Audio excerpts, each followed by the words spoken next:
my children. What did I give them? Radioactive shrimp from Walmart. Radioactive shrimp from Walmart.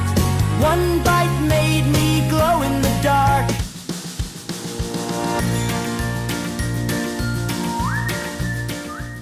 Hi there, and welcome to Baseball by Design. I am SportsLogos.net minor league baseball correspondent Paul Caputo, broadcasting live, as always, from the Sunday Helmet Hall of Fame in my basement in Fort Collins, Colorado. And I am Dan Simon, broadcasting from the Studio Simon headquarters in beautiful Louisville, Kentucky. Well, Dan, you and I have had this conversation before where we sort of feel like we're learning about teams all the time and learning about collegiate summer level leagues. And I will be honest that before this team unveiled its kind of Halloweenish alternate identity, that I was not terribly familiar with the Illinois Valley Pistol Shrimp, who have a pistol shrimp based logo. We're going to talk to Ranger Amy about that later on, about the pistol shrimp themselves. But this is a team that has based its identity on essentially a viral news story about contaminated food. Well, they base their alternate identity on that. Their primary identity is based on a little tiny shrimp. Like I said, we're going to learn more about that later on in this episode. This was a new one to me. Isn't tiny shrimp redundant? Well, I guess it's not an oxymoron like jumbo shrimp, which is another team out there in the world. Yes, it is indeed. Was this a team? You know, this is your profession, this is your livelihood, but I know there are a bajillion teams out there. Was this a team you were familiar with? That's a good question, as opposed to all those crappy questions you tend to. Yeah, I have ask. a lot of just really dumbass questions that I just throw out there for no reason. My answer to that is I think I was aware of it. Okay. You know what? I think I know why I was aware of it, because I just saw that thing about what are they called? The radioactive shrimp. Right. Yeah. I saw that, and then I was wondering, well, who's that? And then I looked it up, and I saw, it's a team called the Pistol Shrimp. So yeah. That's probably, so I guess the answer to the question is no, I wasn't aware of it until I saw a post somewhere, probably on Instagram, about the radioactive shrimp. Were you aware of the story that this is based on? The fact that there was like recalled radioactive shrimp that they were selling, I think, in Walmart. Don't sue us, Walmart, if I'm not right about that. Were you aware of that story? I was not aware of that, but I didn't know that radioactive shrimp could go bad. Oh, like it would just perpetually be good? Maybe it would give you superpowers. What would be a superpower that you would get from a radioactive shrimp? You could be a delicious appetizer or a main course. I'm not going to touch that one. Yeah, I can't think of. I bet you Ranger Amy could come up with something good, but off the top of my head, I can't come up. I bet you can. What would be a superpower of a shrimp? Heck, there used to be a superhero. There was a TV show about a superhero who had a talk show. Do you know? And it was something weird, like a flea or a tick. Oh, was it the Tick? I think so. Yeah. I'm not super familiar. I didn't watch it, but I remember hearing that it was funny. It was a comic, and it was, or it was a cartoon. It was a illustrated TV series. I think animated is the word I'm trying to come up with, and it was supposed to be funny. I heard it was funny. Right. So if a tick can be a superhero, why not a shrimp? I'm going to save this question for Ranger Amy. I'm sure she's going to have a way better answer than I will. If you were to eat radioactive shrimp and gain some superpowers, this is a question for Ranger Amy for sure. So yes, please remember to ask her that, because I want to know. I will. All right, Dan, we're going to go talk with Lucas Burris, who is the assistant GM with the team. And he also is the one who did the conversion of the Pistol Shrimp's logo into the radioactive shrimp. So he did some design work on this. We'll talk to him about that. And then, as I mentioned, we're going to talk with Ranger Amy. And then you're going to be back with a Studio Simon Stumper. You bet I will.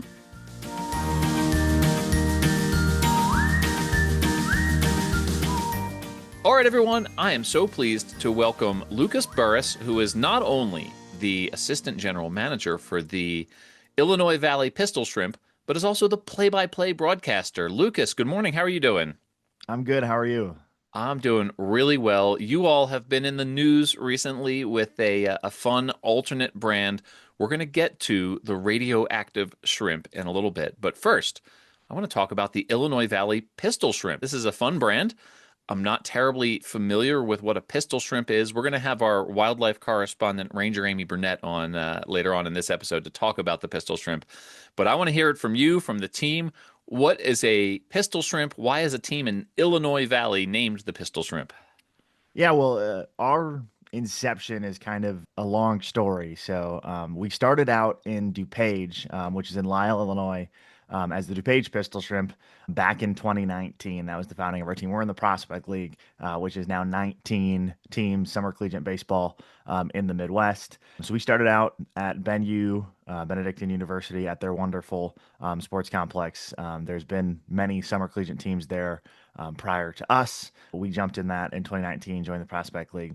A pistol shrimp, though, is just cool. I think that's one of the one things that I always go down to. Everyone asks that question. And obviously, I was not here. I joined the team in 2021, so 2 years after, and I was not here for the beginning. But from what I've been told and from what I know, the pistol shrimp might have been or was native to the DuPage River. But all in all, it's just a very, very cool marketing tool that we have to create a logo that nobody else has. So that was kind of the big thing back in the day. And I believe our logo, our just standard pistol shrimp logo, is one of the best things you'll see in baseball. But the pistol shrimp in itself is the deadliest creature in the sea. It shoots an air bubble very, very hard at its prey. It sits in the bottom of rivers and ocean floors. It kills everything in sight. That is the cool thing about a pistol shrimp, is it's scary. Our hashtag Fear the Claw is there for a reason. Well, the logo has a shrimp curled up, sort of in a defensive. No, not defensive. He's in a fighting posture, holding a baseball bat with his tail fin. He's grimacing angrily. He has one big claw and then one like sort of human looking arm. Is that actually what the pistol shrimp looks like? Do they have one big claw and one smaller arm?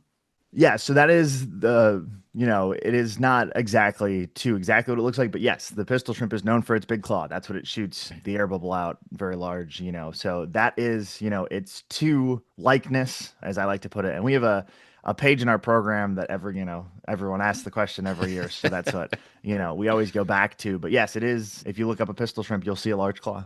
It's very cool. And like I said, we'll talk to Ranger Amy a little bit more about this later on in this episode, but definitely a cool logo. You sent out a press release when you announced this alternate identity where you said that this was the best logo in collegiate summer ball.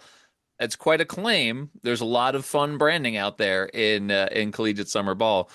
Obviously, a lot of fun branding all over minor league baseball, but I'm going to put you on the spot here. Best logo in collegiate summer ball. Let's have it. Well, we believe in our branding. I think you have to believe in yourself. But I'm just going to be honest. We keep getting told that. So eventually you have to use it for yourself. I mean, we continuously get told how great our logo is. People will come in and cover the Prospect League, and we're almost always voted as the best logo in the league when you're looking at just people looking at our league. So, but that's just an internal, thing for us. We believe we have the best brand. We believe we have the best, marketing in summer collegiate baseball. And I think step one of doing that is believing in it and telling other people that it is that.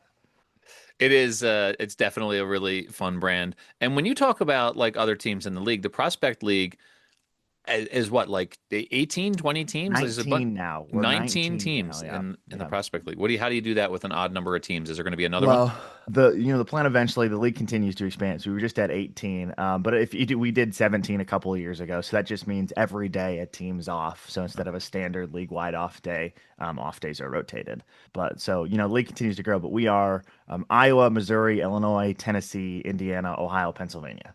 So we travel and we're far and lots of fun. Yeah, absolutely. And you all are in Peru, Illinois. Obviously, Yep. Peru is the name of another country. Have you ever thought Yes. about playing with that for potential alternate identities, maybe?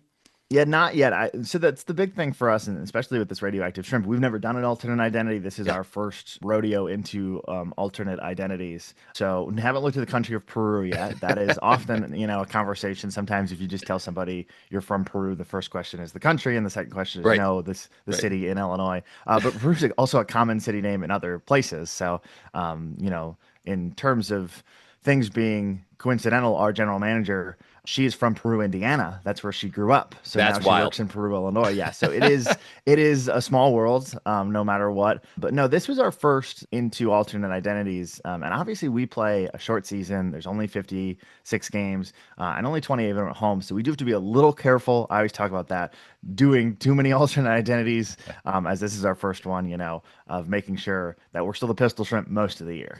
Well, one more question before we get to the radioactive shrimp here. The Pistol Shrimp brand, who created that? Yeah, so I was not with the team in its inception. I joined in technically our second season. So for the Pistol Shrimp, we have a fun story. So there's many teams who played up in DuPage, and we were the last of those summer collegiate teams to play up DuPage at Benedictine University up in Lisle. We were the DuPage Pistol Shrimp in inception.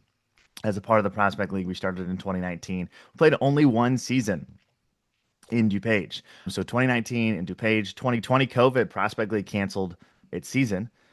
So we didn't play. And then when 2021 rolled around, the Prospect League and many across the country were getting back into baseball and COVID restrictions were being lifted, but not in DuPage County. So we were not able to play at Benedictine due to COVID restrictions. So our owner, John Jakimick, literally took his finger, went on Google Maps, and went down I-80, which runs, outside the suburbs, looking for a ball field with lights, and he came to Peru, Illinois, and found a ball field. So we played actually at my former high school field. So I grew up in the Illinois Valley, played at LaSalle Peru High School. That was our former home facility, was Veterans Memorial Park. So we played 2 seasons on that field as is, renovated the playing surface so it was good for our players. And then the city came in with a private donation and helped fund that as well, to give us seats back, to give us a new press box, to give us amenities. We're still growing. We're still doing a lot of fun stuff in our stadium, trying to, grow and have everything that we need. But it is a fun story of coming down to the Illinois Valley and doing that. So the logo creation, to get back to your original question, I was not there for that, but it was done by a firm, A5, out of Chicago. John Harris and his firm worked with that group and our ownership at that time to create this logo. So it's just phenomenal. We have a bunch of breakdowns. I think it's a big thing, and you're seeing it often right now. Of you need to have stuff to play with. We've got multiple word marks. We've got the standalone shrimp that goes on our hats, and obviously the circle logo, which I love a circle logo. It's a circle logo sure is convenient, right? Okay, it's time. The reason for the phone call, the reason you and I connected, you sent the press release to sportslogos.net. Chris Creamer forwarded that on to me. I was able to write something up for the website. The Illinois Valley Pistol Shrimp will be playing a game on like Halloween night at the ballpark in Peru, Yep. Illinois, right? Like, so you'll be playing a game as the Illinois Valley Radioactive Shrimp. What is going on in Peru, Illinois that the Pistol Shrimp have gone radioactive? Well, I mean, many things that you could point to, but first and foremost, we believe in Halloween. So many minor league teams, many summer collegiate, many teams in baseball do a Christmas in July. We don't. We think that we it's boring, it's mainstream, it's exactly what you expect teams to do as a Christmas in July. So we have always done a Halloween in July. That's always been our big night. Everyone comes out. We always talk about there's two Halloweens, one at Schweikert Stadium in Peru in July, and then one in October. So we do everything you expect to do on a Halloween. We work with our partners. We have trick or treating for the kids. We do a Halloween costume contest. We have dancing witches that come on out. I mean, it is a big night for us and our fans and our community to enjoy Halloween in July with the Pistol Shrimp. We've always done it since we've been in the Illinois Valley, but as time wears on, it's always time to have a little more fun. And in terms of radioactive shrimp, it fell into our lap. It is viral right now. It is a fun thing that's currently happening. And I think when anything goes viral, with the word shrimp after it, we need to be paying attention to it. And for this brand, it just made too much sense for us at the end of the day. I mean, the pitch for this in our front office, it was so simple for us to understand that it's a viral thing right now. It makes sense for what they're doing. It gives us a chance to play with cool, fun things that we haven't. Our color scheme is orange and black and white, and we bring in some creams to that as well to be able to play with two different colors of green and some purple as well. As the person in our team that does our content creation, that's been really fun for me just to have a little fun with some other colors there as well. But at the end of the day, it's just a very fun identity that we're going to be able to do our first alternate identity ever as, which our fan base is super excited about. So you say this is viral. At the time of this recording, yeah, there was a scare, a crisis, right? Like with shrimp that was literally radioactive that they were selling in stores and had to be recalled. What's the shelf life of an alternate identity based on something like that, right? Like and I think immediately to the Staten Island pizza rats who, Yeah. like were based on a video that went viral of a rat dragging a slice of pizza into the subway in New York City. This brand will have a life of its own, right? Like after this story about radioactive shrimp comes and goes, which says something about our world that we could be selling radioactive food and be like, in a couple of weeks everyone's going to forget about that, right? Like, but this brand will have a new life as its own brand as the radioactive shrimp long after this sort of viral story has come and gone. What are the challenges for you as a team with that? Is that something that, by this time next year when you're, taking the field as the radioactive shrimp and this story is hundreds and hundreds of viral stories deep, what are the challenges for you there? Or are there any? Yeah, I think what we talked about, internally and everything that's fun about this is while you can jump on something that is viral and try to leverage your brand with that, we also just believe that this is a fun thing that people look at and enjoy. So I think that's a big thing for us to understand, that I think the shelf life is just dependent on how people embrace it. If this is something that is embraced, it might come back the following year. It might be something we do all the time. If not, it's going to be something we'll do for this season and we'll learn from it. But as of right now, that was kind of the big question as you do a rollout. Like, how many people are going to understand what this is as it's happening, or what it is as we announce it? And many of the comments we got back are, is this sponsored by Walmart? So I know that you know what we're talking about because you continue to ask us if it's sponsored by Walmart. So that was the sign. It was like, yes. But also, I mean, just in terms of marketing, I mean, there's viral TikToks and viral reels that are there that we just simply jump on because that's already occurring. It allows us to market this. But it's why we released it right now, because in terms of most alternate identities that happen in summer collegiate baseball and even in minor league baseball, they're announced in May for the season that's coming up, or close to it. We wanted to jump on it right away. One, because we believe it's a Halloween identity, so people can get merch in their hands for Halloween right now, but also because it's viral right now. And it was more viral even over the summer, but it's still in the minds. It's still happening. So I think for us, it's just fun no matter what. If we had just gone radioactive shrimp, I still think people would have been interested in it, but it just gave us a little bit of a boost with that verbiage, as I would call it, radioactive shrimp, already in people's mind. I wasn't trying to convince, or I should say, we weren't trying to convince people of a new thing. You had already heard the term radioactive shrimp, which is helpful for us. Now, the flip side of that story is this condensed timeline here. Radioactive shrimp, that was a story in the news over the summer. Like, was it August? Yeah.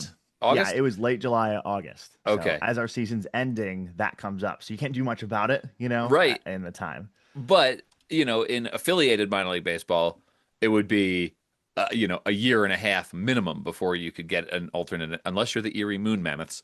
It would be year and a half minimum. Collegiate summer ball, independent ball, you're able to move more quickly. What was the timeline from shrimp is in the news to the Illinois Valley pistol shrimp are going to do something with this?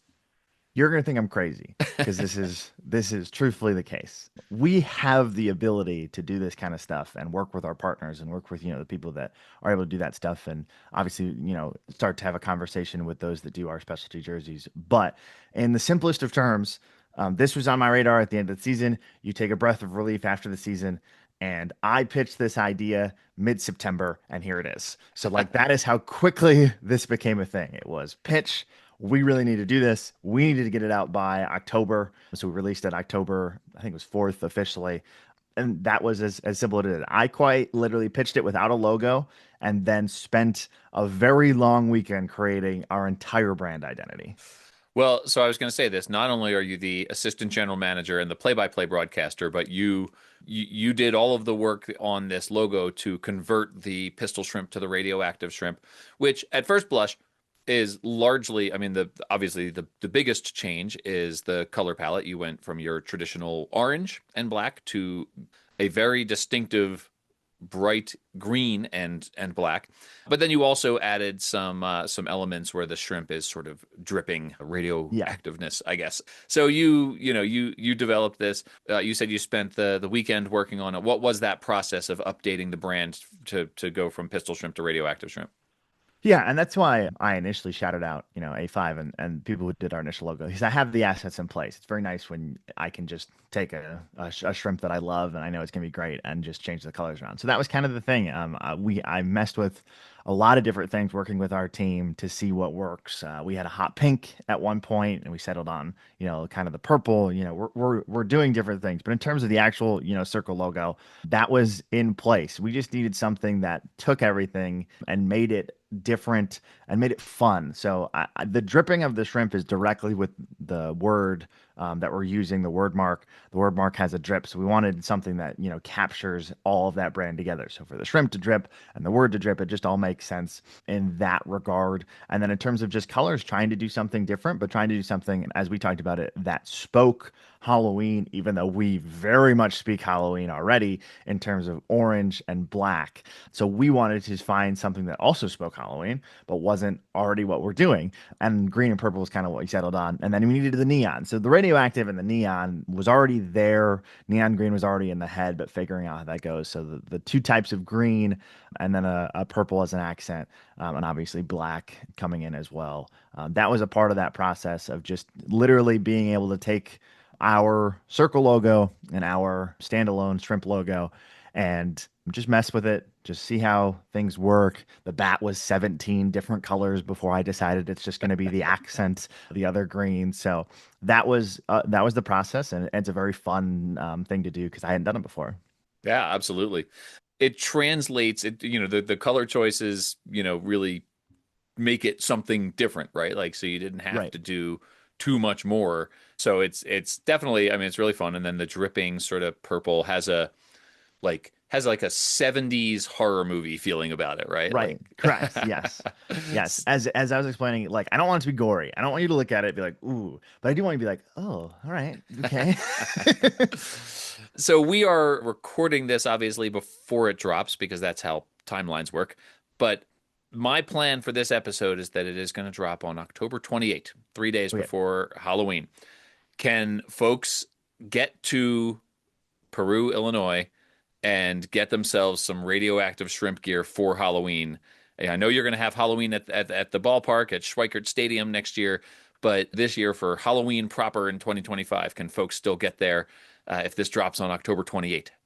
Yeah, so yes and no. So as of right now, we're doing a quick turnaround because we want to get this in the hands of people for Halloween. So Yeah. as of the 13th, so next Monday, the 13th, is our cutoff for merch to get it to you by Halloween. So Okay. we don't have a storefront because our stadium is not ours year round and we don't have an office or anything. So we sell everything online at pistolshrimpbaseball.com. So that's how we're doing it right now. Currently people are ordering and we're going to, make exactly what's being ordered. We're obviously going to make more of certain things, but the plan we haven't developed yet because the focus right now is quite simply to get this in the hands of people for Halloween is to figure out what's next after that. There's a lot of traction already on it. People are ordering it. So we believe we'll probably have it in our store. We'll probably get some stock in for the off season, but that's just kind of the next steps to see this design's really popular. We probably need to do this.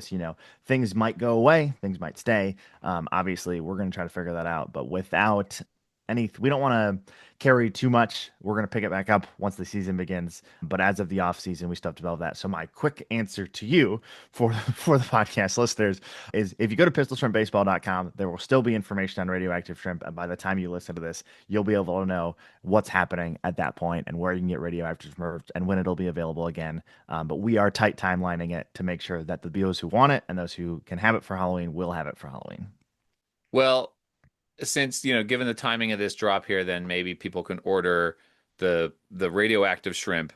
Well, it's green. They can have it in time for St. Patrick's Day. Plenty of time to get your radioactive shrimp gear for St. Patrick's Day. Yeah, and again, that's the, talking about that before, we believe that there's more here because Halloween, we wanted to get into people's hands for Halloween. Yeah. But also, if you just love the brand, if you just think that cool minor league logos are cool, we're going to have it available that you can get it. But also, our other merch is always available. You can always order it online. So even if radioactive isn't available, you can grab a Pistol Shrimp hat or anything while we're restocking radioactive merch. Well, you've anticipated my final question, which is I always ask, where can folks find the team and you? Obviously, pistolshrimp.com for the team. Where can people find you, Lucas, on social media, online, that sort of thing? Yeah, so pistolshrimpbaseball.com. You can't forget the baseball. Pistolshrimpbaseball.com. Yeah. Who knows? Let's see where pistolshrimp.com takes us as well. But pistolshrimpbaseball.com to order the gear. Yep. So everything you need for us is there. If you're local to Illinois, come see a game. We play at Schweikert Stadium in Peru. As of myself, I work year-round for the Pistol Shrimp, obviously. I work for the Prospect League as well. You can always find me doing fun and exciting things on my personal pages. You just look me up at Lucas Burris. You'll see some fun and exciting things. I was actually just at a Cubs game, Wrigley Field, cheering on my Cubbies for a playoff game as of yesterday. So always fun and exciting, but the focus for me is the Pistol Shrimp. So you can hear me again calling some Pistol Shrimp games once the summer rolls back around. At the time of this recording, this is really going to date this. Your Cubs and my Phillies are in precisely the same predicament. Correct. Fought off elimination yesterday, down 2-1. By October 28th, who knows? We'll see what this all looks and feels like. We'll be playing that'll be way too long. I was going to say, we'll be playing the World Series. Hopefully, we'll see each other in the championship series. Wouldn't that be nice? I'd love to believe, but I don't know. It's an awfully good Dodgers team that my Phillies are playing and an awfully good Brewers team that your Cubs are playing. But baseball's weird. You never know. I believe the fates, Ryan Sandberg passing away this year, I think it would be only for the fates to see a Cubs-Phillies championship series. Well, listener, you'll know by the time you hear this how this worked out for Lucas or me and Ryan Sandberg. Also a Philly. He was that's a Philly and then a Cub. Yeah, that's why I think, that if the fates are with us, I think we'll see the Phillies and the Cubs. And then we'll get to see who Ryan Sandberg loves more. well, that's clear to some of us. I think that is probably true, yes. I think it's clear to all of us. Lucas, thank you very much. This is a fun new brand. Appreciate you reaching out to sports logos, and I'm glad we were able to connect. And best of luck with the radioactive shrimp and the Illinois Valley Pistol Shrimp. Yeah, thank you so much. This was great. Thanks for having me.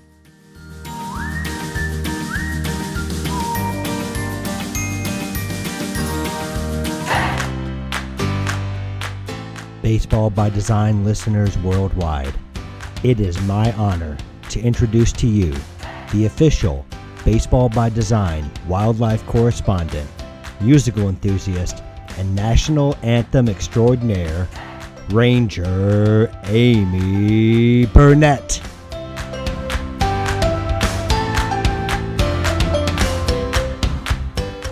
All right, everyone. As promised, Ranger Amy Burnett, Baseball by Design's wildlife correspondent, is here to talk about some things. Ranger Amy, hello. Oh, snap. Oh, snap. Oh, is that why you're... Yes, that's why I'm snapping. You were snapping before... Talking about the pistol shrimp. Yeah. They're called snapping shrimp. So they could be the Illinois Valley snapping shrimp? Yes, they could. Or the radioactive snapping shrimp? Yeah, they could be. We're going to talk about radioactive shrimp here in a little bit. But before we get to the radioactive shrimp, what's up with these pistol shrimp? They've got one big claw. They've got one little claw. Why are they snapping? Why are they pistol shrimp? Well, they're snapping because that's the way that they either kill their prey or scare away predators or communicate. So they're several ways that they snap. Is it also how they Snap. show approval at a poetry reading? Yes, when they don't want to be too. That's what I was trying to do when you introduced me. So what are they doing? What are they snapping for? What's going on here? All right, so there are about over 1,000 types of snapping shrimp, otherwise known as pistol shrimp, in the Okay. world. So it's not just one kind of shrimp. They're all different colors, but they all have the characteristic of having one big and one small claw.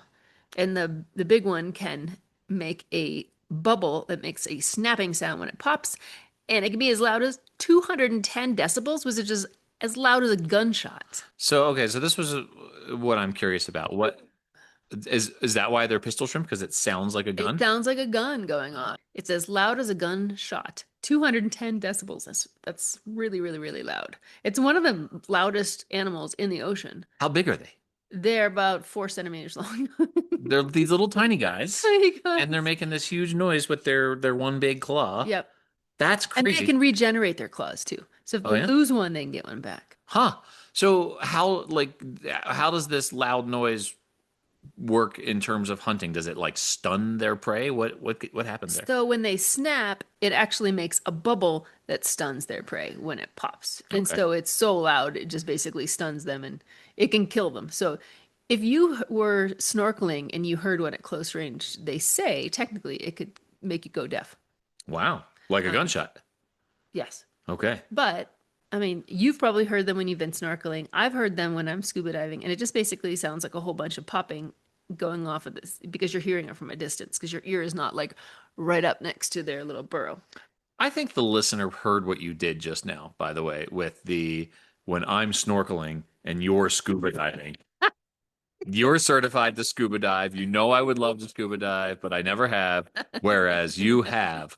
That was just a very subtle humble brag that you slipped in right there. Hashtag humble brag. But what I was going to say about these shrimp is that if you hear them, so a lot of our listeners have probably heard them underwater when they've been swimming, snorkeling, or scuba diving because they sound like crackling or popping and they sound like a bowl of Rice Krispies. That's awesome. Rice Krispies is my favorite cereal, by the way. Like when I was a kid, I would get up and have a bowl of Rice Krispies. It isn't really? Yeah, it's great. Oh, I didn't know that. Yeah, I love a Rice Krispie. How much sugar did you put on top of it? None. No? I ate it. Yeah, I raw dogged that Rice Krispie. Oh my God. Can you say that on your podcast? No, I'll cut that out for Okay, sure. You have to edit that later. Yeah, definitely. So yeah, their superpower, I think, is that they have one claw that they can have that is bigger than the other. So it'd be good for catching. If they were a baseball player, they would have this huge claw that was really great for catching balls. It looks like a first baseman's mitt. Wait a minute here. Are you telling me that first basemen have bigger gloves than other They do. They players? look like pistol shrimp out there. I didn't know that. Yeah. I was this old when I just learned that the different. Yeah. Like we just watched, for Now instance, that- at the time of this recording, mere hours before this episode drops, Freddie Freeman not be able to dig a ball out with his gigantic mitt, and it was an error on Mookie Betts, a throwing error. Oh. So here's Freddie Freeman over here looking like a pistol shrimp with his gigantic first baseman's mitt. Yeah. Oh, here that's a question actually, right? Because typically, there are like certain players of certain positions are going to be right-handed or left-handed. It makes more sense to have like a left-handed first baseman rather than a right-handed first baseman. Is it always the same side of the claw? I tried to find that out and I wasn't able to find it easily. And I saw different shrimp with different claws. And if they lose one claw and they grow it back, they can actually grow 2 big claws. No kidding. So That's so cool. I don't think it matters. I don't think it actually is like a right or a left. I wonder if it's like human beings where 10% of the population is left-handed. Maybe it's like 10% of the pistol shrimp have a big left claw and 90. I don't know. I'm just surmising here. I'm not sure. I mean, maybe if they're radioactive. So you would say then that the superpower of the pistol shrimp is this loud noise that it makes. Yes. So, okay. So we were talking about this earlier, and I did promise I was going to ask this question of you. Mm-hmm. The radioactive shrimp. You are familiar with the viral phenomenon that is Yes. the radioactive. Shrimp from Walmart. It's a radioactive shrimp from Walmart with that very, The shrimp from Walmart. yes, it's very catchy, and now it's in both of our heads. Yay. Oh no, I'm not going to Walmart. sleep tonight. What's the line? Now I'm immobile. Noble. Shrimp from Chernobyl. Now I'm immobile. There's memes that are Teenage Mutant Walmart shrimp. That's very funny. big. So this was So this is obviously this turned into like a big meme. Walmart was selling contaminated shrimp that had radioactivity in it. So like It was traced back to a plant in Indonesia. I like food from all over, provided it doesn't have radioactive isotopes in it. Right, isotopes cesium-137. Not to be specifically. confused with the Albuquerque isotopes. No. I like their green chili cheeseburger. I like food from the Albuquerque isotopes. Gosh, maybe that's why it's green. Well, that could be. That's one of my favorite ballpark food items is the green chili cheeseburger in Albuquerque. It was so good. Such a good one. Yeah. But, okay, so like Spider-Man. Yeah. Spider-Man, the superhero, got his superpowers from being bitten by a radioactive spider.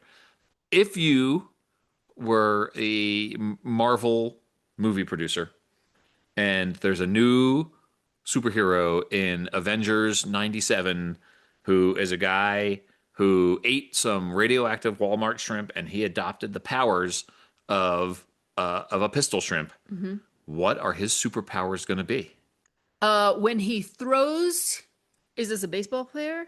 No, he's a Just superhero. A regular A regular superhero who doesn't even play baseball. He is just he's gonna like point his hand palm up just like Spider-Man, but from his fingertips, pow pow pow pow pow.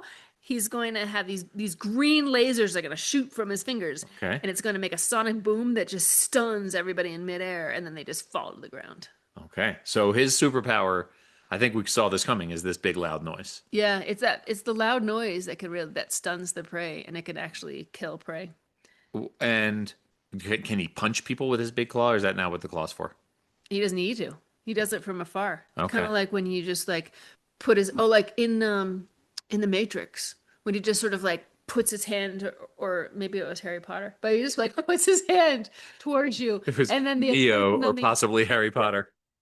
and the person on the other side of the room is just like, and all the guy did was just like, I wish you could see this, put his hand like toward his opponent and just sort of like make a grimace, and then the other person is like, You might be dying. thinking of Darth Vader.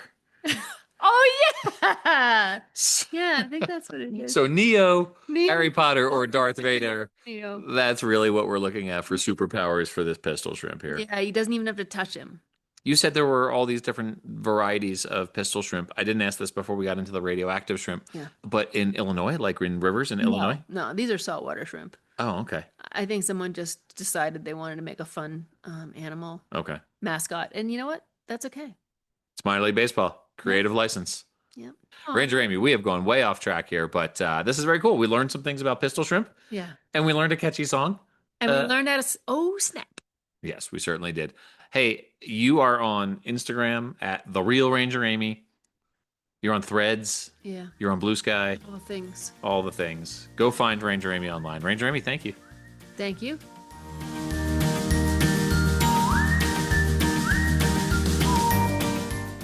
All right, everyone, welcome back. It is Dan Simon of the prolific design firm Studio Simon, responsible for so many great minor league baseball logos and responsible for so many great Studio Simon Stumper trivia questions. Dan, good morning. Hello, how are you? Good morning, Paul, to you. I am fantastic. How are you? I'm fine. I've already talked several minutes. I don't know why I started the stumper like it was a brand new, like we hadn't talked to each other yet. But you've been sitting here hanging out for like 20, 30 minutes while I've been talking to other people, just patiently staring at the computer screen, waiting for me to come back and be like, hi, Dan, we're back. Twiddling my proverbial thumbs. No, my thumbs are not proverbial. Proverbially twiddling my thumbs. Yeah, unless you weren't literally twiddling them, were you? Were you actually twiddling them?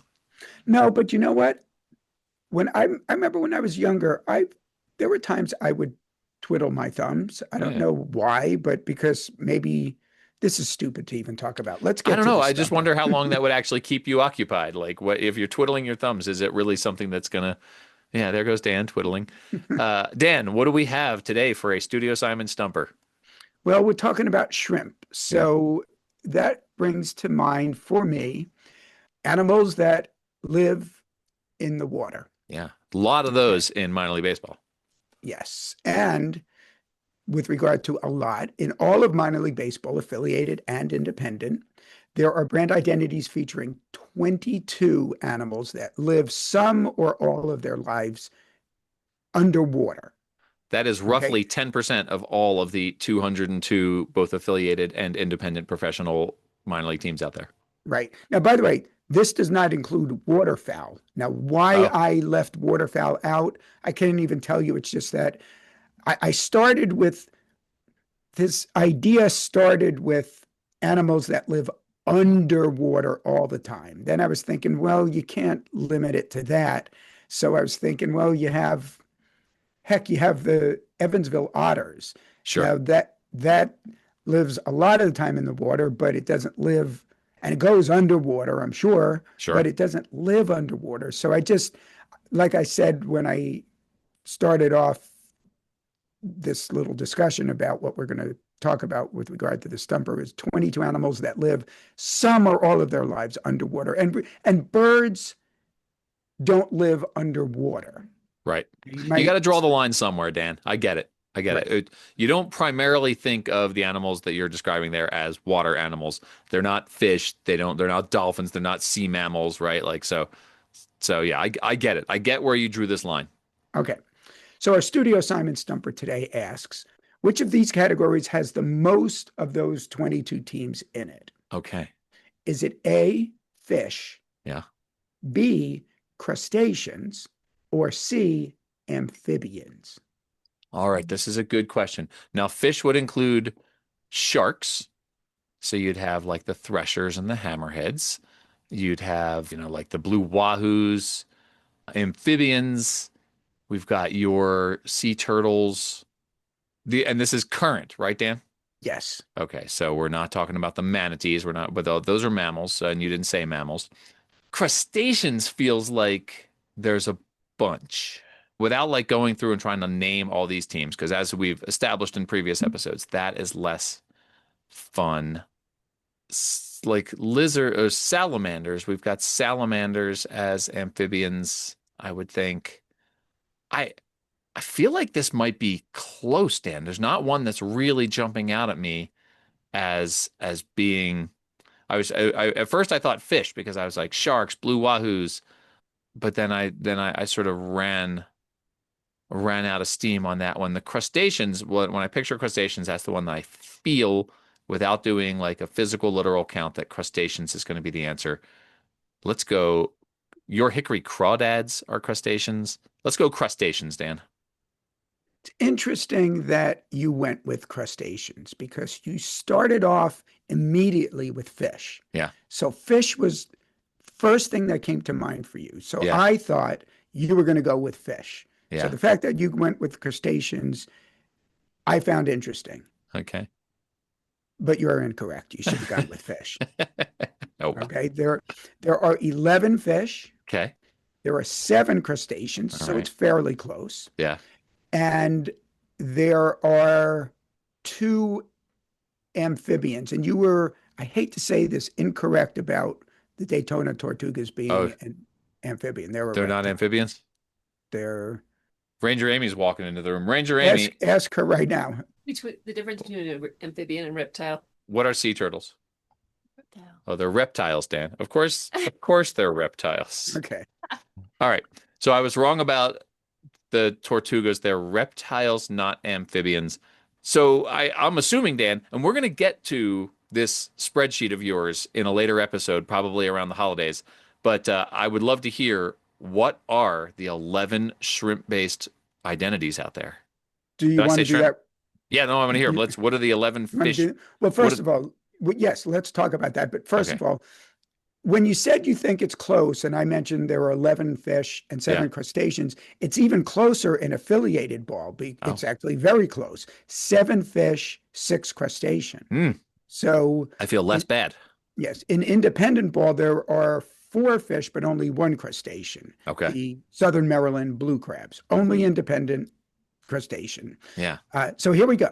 Yeah. Of the 11 fish, as I just mentioned, 7 are in affiliated ball.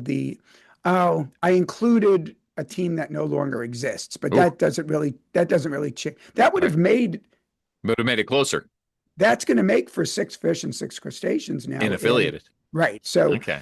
I included the Carolina Mudcats because that was on this, you call it a spreadsheet. It's not technically a spreadsheet. It's included, it's on that. I forgot to take that off. Okay. Because it hasn't, I guess when the season ended, they officially went away. I But guess in my heart, you're including them in protest of the demise of this glorious, now retro brand that was such an important historical brand in minor league baseball in favor of, let's just say, a less good Wilson Warbirds brand. yeah, I don't think it's hyperbole to say, you just said historical, that from a minor league baseball brand identity standpoint, the Carolina Mudcats are an icon. Yeah. Or shall I say, were an icon. Were iconic indeed. Okay, so the Mudcats. Okay. Let's do this quickly because Okay. otherwise it could take a long time. The Yeah. Gwinnett Stripers, Yeah. the Norfolk Tides, which features a seahorse, Sure.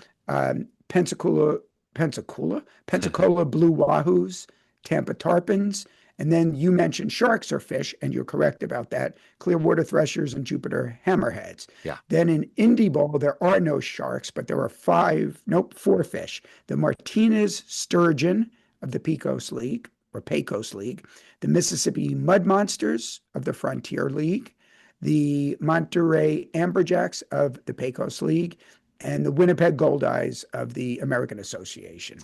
What about the Wilmington Sharks? Is that collegiate summer ball? Collegiate summer ball. Okay, so they don't count. Although they have a great logo designed by Dan Simon. Oh, go on. I mean, literally, go on. Okay, it's this really terrific color palette and has. Okay, so crustaceans. We mentioned there were 7, 6 in affiliated, 1 in independent. I already mentioned the independent team is the Southern Maryland Blue Crabs. The 6 affiliated crustaceans are the Biloxi Shuckers. Technically, a shucker is a human being, although if you think about it, otters must have the skill to shuck oysters. But the logo features the oysters, so Yeah. I'm going more by what's featured in the logo. Chesapeake Bay Sox, Fort Myers Mighty Mussels, Hickory Crawdads, Jacksonville Jumbo Shrimp, Jersey Shore Blue Claws. Yeah. Okay, amphibians. Well, let's go to reptiles. The Sure. Daytona Tortugas are a reptile. Yeah. There's another reptile, but it doesn't live in the water, the Wisconsin Timber Rattlers. Sure. So that doesn't count in this category. Amphibians, you've got 1 in affiliated, the Everett Aqua Sox, and 1 in independent ball, the East Side Diamond Hoppers of the USPBL. Okay.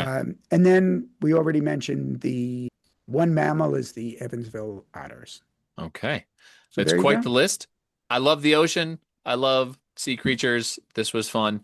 All of this talk just makes me miss the Brevard County Manatees, who were one of the great brands from the early days of this wacky era of minor league baseball logos. Dan, this was fun. Thanks very much. You're welcome very much, and I'm looking forward to seeing you next week for yet another Studio Simon Stumper. Off we go.